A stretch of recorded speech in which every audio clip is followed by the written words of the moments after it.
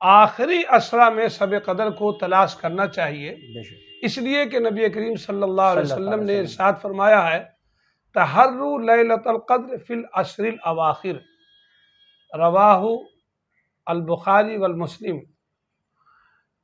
شب قدر کو آخری اسرا کی راتوں میں تلاش کرو، یہ فرمان ہے آقا نامدار محمد عربی صلی اللہ علیہ وسلم کا۔ شب قدر وہ مبارک رات ہے جو 1000 مہینوں سے بہتر ہے، یعنی لگ بھگ 83 سال سے زیادہ جو راتوں میں عبادت کی جائیں گی وہ اس ایک رات میں عبادت کرنے سے آپ کو فائدہ ہوگا۔ جی اگر وہ مل جائے ذہن نصیب، سیدھا دیکھیں۔ نہیں ملے جی تو اللہ تعالیٰ آپ کی نیت پر وہ جو چاہے گا بہتر اجر عطا فرمائے گا۔ بے شک 21، 23، 25، 27، 29ویں کی شبوں میں سے ہمیں جو شب اللہ تعالیٰ عنایت فرما دے، بلکہ جو نہیں تمام شبوں میں ہماری کوشش ہونی چاہیے کہ ہم کچھ اللہ کے لیے جاگیں بے اور شک اللہ کے لیے عبادت کریں۔ بے شک شرعی اعتبار سے عبادت کا خاکہ وہ متعین نہیں ہے، نوافل نمازیں، صلاۃ التسبیح، قیام اللیل، تہجد کی نمازیں اور پھر تراویح کی نمازیں تو عام طور سے شب قدر کے اندر ہی ہو جاتی ہیں، بے شک کیونکہ شب قدر کا اطلاق جو ہوگا وہ غروب آفتاب کے بعد سے، جی تو بڑی خوش نصیبی ہوگی کہ ہم لوگ اور بھی رات کے حصوں میں جاگ کر عبادت کریں۔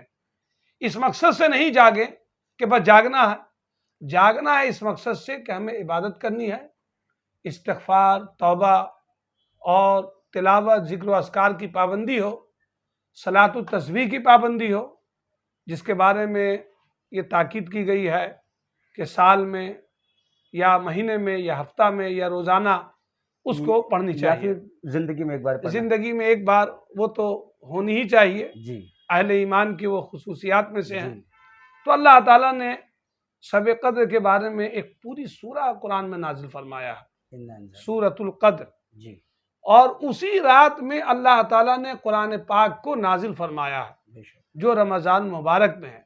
اللہ نے رمضان مبارک کے بارے میں تو صاف فرمایا شہر رمضان الذی انزل فیہ القرآن، رمضان کا مبارک مہینہ وہ ہے جس میں قرآن پاک کو نازل کیا گیا، اور وہ جو نازل ہوا وہ شب قدر، انا انزلناہ فی لیلۃ القدر، یہ اللہ نے بیان فرمایا کہ ہم ہی نے اس کو، یعنی اس کتاب مبارک کو، کتاب ہدایت کو، کتاب عظیم کو شب قدر میں نازل کیا ہے۔ وما ادراک ما لیلۃ القدر، آپ کو معلوم ہے کہ وہ لیلۃ القدر کیا ہے؟ لیلۃ القدر خیر من الف شہر، 1000 مہینوں سے وہ بہتر ہے، پوری رات سلامتی۔ حضرت جبرائیل علیہ السلام کا آنا اس وقت متروک ہے، لیکن شب قدر کی راتوں میں وہ تشریف لاتے ہیں، اور فرشتوں کے غول اور جھنڈ کے ساتھ، اور لاکھوں لاکھ، ہزاروں نہیں لاکھوں لاکھ کروڑوں فرشتے روئے زمین پر حاضر ہوتے ہیں اور ان بندوں کو دیکھتے ہیں جو عبادات میں مشغول ہیں اور اللہ سے لو لگائے ہوئے ہیں، کیونکہ فرشتوں نے کہا تھا کہ آپ کیا ایسی مخلوق پیدا کریں گے جو فتنہ، فساد، ہنگامہ، خون ریزی کرے؟ اللہ وہ فرشتے دیکھ کر حیرت زدہ ہوتے ہیں اور دعائیں کرتے ہیں کہ یہ تیرے مومن بندے ہیں۔ ہماری ذمہ داری ہے کہ ہم شب قدر کو جاگیں اور عبادت کریں۔ یہاں پر ایک بات کی یہ نشاندہی کرنا مناسب سمجھتا ہوں، جی ہمارے اشفاق بھائی صاحب، جی آپ حالات بنگال کے تحت لوگوں تک اسلامی پیغام پہنچا رہے ہیں، جی ہم اس بات کی یہ وضاحت کرنا چاہتے ہیں کہ بہت سے بھائیوں نے شب برات کو شب قدر سمجھ لیا ہے، یہ غلط فہمی ہوئی ہے، جی اور اسی رات میں وہ خوب جاگتے ہیں اور سمجھتے ہیں کہ سال کی سب سے افضل رات وہ ہے۔ حالانکہ سال کی فضیلت والوں راتوں میں سے وہ ضرور ہے، لیکن سب سے افضل یہ رمضان مبارک کی لیلۃ القدر ہے، شب قدر ہے۔ اچھا وہ نہیں ہے، وہ شعبان میں ہے، 15ویں شعبان کی، جی اور یہ باضابطہ رمضان مبارک میں ہے۔ رمضان، اللہ اکبر، یہاں تو نفل عبادت کا درجہ فرض کے برابر ہے، کیا بات اور فرض کا درجہ 70 فرض، تو جو اس رات کو پالے اور عبادت کرے وہ بڑا خوش نصیب ہے۔ بے شک میں اپنے تمام سامعین سے گزارش کروں گا کہ اس رات کو وہ ضرور حاصل کریں، عبادت کریں، میرے لیے بھی، امت مسلمہ کے لیے، خصوصاً آج جو ہندوستان کے مسلمان اور پوری دنیا کے مسلمان جن حالات سے دوچار ہیں، جی وہ ضرور دعا کریں۔ اللہ تعالیٰ دعا قبول فرماتا ہے۔ باضابطہ شب قدر کی دعا ہے، اللہم انکا عفون تحب العفو فاعف عنی، الہ العالمین تو سراپا معاف کرنے والا ہے اور تو پسند فرماتا ہے معافی کو، لہٰذا مجھے معاف فرما دے۔ اگر کوئی اللہ سے یہ دعا کرے اور دوسرا سن کے آمین کرے، اس کی وہ دعا قبول ہوگی۔ اللہ تعالی ہم سب کو شب قدر میں جاگ کر عبادت کرنے اور اپنے گناہوں سے معافی مانگنے کی توفیق عطا فرمائے۔ بہت بہت شکریہ۔ یہ ہمارے سامنے حضرت مولانا مفتی خالد اعظم حیدری صاحب ہے، جو کہ نیشنل آرگنائزنگ سیکریٹری ہے آل انڈیا تنظیم علماء حق کے۔ مولانا صاحب ہمارے ساتھ بنے رہے۔ وقت ہو چلا ایک چھوٹے سے بریک کا، ملتے ایک چھوٹے سے بریک کے بعد۔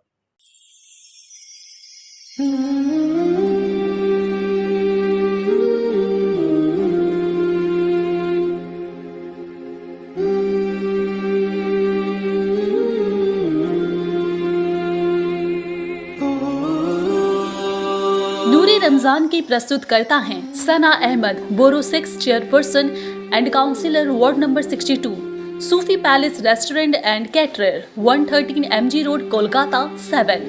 Ajmal Siddiqui, renowned businessman and state secretary, west Bengal Trinamool Congress minority cell. Akhlaq Ahmed, ex councillor ward number 43۔ Barkat Ali trading company, fruit merchant, exporter, importer and order supplier. Azhar Iqbal, president ward number 61 Trinamool youth Congress. Shams Iqbal, councillor ward number 134 Kolkata municipal corporation. Nafees Ahmed, entrepreneur and CEO golden gate group. Mohammad Riyazuddin Arman Mondal, councillor Titagarh municipality ward number 4۔ Athar Shafi, social activist. Bilal Hasan, social activist and president Bazm Shahri Nishat. Zulqarnain Ali, founder and president Jazba welfare foundation. Mohammad Jamaluddin, NRI textile businessman. Nadeem Ahmed Khan, philanthropist, social activist. السلام علیکم رحمۃ اللہ وبرکاتہ۔ ناظرین، آپ سب کا ایک بار پھر سے بریک کے بعد خیر مقدم ہے۔ میں آپ کا ہوسٹ اشفاق، آپ دیکھ رہے ہیں نور رمضان، حالات بنگال اور نیوز ٹیک انڈیا پر۔ ہمارے سامنے حضرت مولانا مفتی محمد خالد اعظم حیدری صاحب، جو کہ شہر کولکاتہ اور پشچم بنگال کے بہت مشہور و معروف عالم دین۔ حضرت، آپ سے بریک کے پہلے وقفہ میں ہم بات کر رہے تھے کہ آج شب قدر کی رات ہے، تو صلاۃ تسبیح ایک بہت ہی اہم نماز آپ نے کہا بریک سے پہلے، تو میں اس کو کس طرح سے پڑھا جائے، ادا کیا جائے، حضرت اس پر مختصر بتا دیں۔ اس کے بعد ایک اور سوال میں آپ کو دے دیتا ہوں، 2 سوال اب لے لیں کہ اس رمضان المبارک کا سب سے عظیم تحفہ قرآن کریم جو اللہ نے اس مہینے میں نازل کیا، اس کے پیچھے کیا مقاصد ہے رمضان میں ہی؟ تو ان 2 سوالوں کا حضرت اب جواب۔ دیکھیے، صلاۃ التسبیح کے بارے میں جو احادیث کریمہ کے اندر فضیلتیں آئی ہیں، اس وقت تفصیل کا تو موقع ہے نہیں جی، لیکن زندگی میں ایک بار اس نماز کو ضرور پڑھنی چاہیے۔ اور ہر رکعت میں 4 رکعت یہ نماز ہوتی ہے، 75 بار تسبیح پڑھی جاتی ہے، سبحان اللہ والحمد للہ ولا الہ الا اللہ واللہ اکبر۔ تو 4 رکعت میں 75 کر کے 300 بار۔ اس کی پوری تفصیل اپنے کسی عالم سے اور امام سے یا کتابوں میں دیکھ لیجئے اور اس کی ضرور پابندی کیجئے۔ ہمارے پاس ذرا سا کچھ اور بھی سوالات ہیں، تو میں نے اس کی تاکید کیا ہے، اور شب قدر میں اور دوسرے موقع پہ صلاۃ التسبیح کی پابندی کرنا ہمارے لیے بہتر ہوگا۔ جی، دیکھیے، اللہ تعالیٰ نے اس ماہ مبارک میں قرآن پاک کو نازل فرمایا ہے، اور قرآن کے نزول کی برکت سے اللہ نے اس مہینے کی عظمت کو برقرار رکھا ہے۔ اللہ نے اس مہینے کی عظمت کو جو بلند کیا ہے وہ نزول قرآن کی وجہ سے۔ جی، اگر قرآن نازل نہیں ہوتا تو رمضان کوئی معنی نہیں رکھتا۔ اس لیے اللہ نے خاص بیان فرمایا ہے کہ ہم نے اس مبارک مہینے میں قرآن پاک کو نازل فرمایا ہے، شہر رمضان الذی انزل فیہ القرآن۔ اور اللہ تعالیٰ نے پھر اس مبارک ماہ میں شیطان کو قید کر دیا کہ جس میں قرآن نازل ہوا ہے اس میں شیطان کا کوئی عمل دخل نہیں۔ اور یہ کرم اور رحمت فرمایا نبی کریم صلی اللہ علیہ وسلم نے، جیسا کہ حدیث کریمہ میں ارشاد فرمایا ہے کہ نفل عبادت کا درجہ، ثواب، مرتبہ وہ فرض کے برابر، اور فرض کا درجہ، ثواب، مرتبہ 70 فرض کے برابر۔ اس لیے ہم دیکھتے ہیں کہ اس کی برکت ایسی ہوتی ہے کہ معمولی آدمی جو عام دنوں میں بڑا غافل رہتا تھا، رمضان میں نفل نمازوں کو، تراویح کو بالکل چھوڑنا نہیں چاہتا ہے، بلکہ بعض موقع پہ تو ہم دیکھتے ہیں کہ وہ عبادت گزار لوگوں سے بھی آگے بڑھ جاتا ہے۔ حالانکہ یہ وقتی طور پہ ہوتا ہے، ہم اس کی سراہنا بھی کرتے ہیں، جی لیکن اسلام ایسا جذباتی مذہب نہیں ہے کہ کسی ایک دن آپ کر لیجئے، ایک مہینے میں کر لیجئے اور معاملہ ختم ہو جائے گا۔ اس کے بعد سست ہو اسلام تسلسل کا نام ہے۔ جیسے تراویح اگر آپ پڑھتے ہیں تو 7 دن، 5 دن، 10 دن میں کہیں قرآن کی تکمیل ہوا اور وہ ختم ہو گیا، وہ صحیح نہیں ہے، بلکہ وہ تو تراویح کا ایک طرح سے مذاق اڑا رہے ہیں۔ پورے مہینہ آپ کو پڑھنا ہوگا۔ اگر آپ جماعت سے نہ بھی پڑھتے ہو تو الگ سے پڑھنا ہوگا، بلکہ میں تو یہاں کہوں گا کہ 20 رکعتیں پڑھنی ہیں۔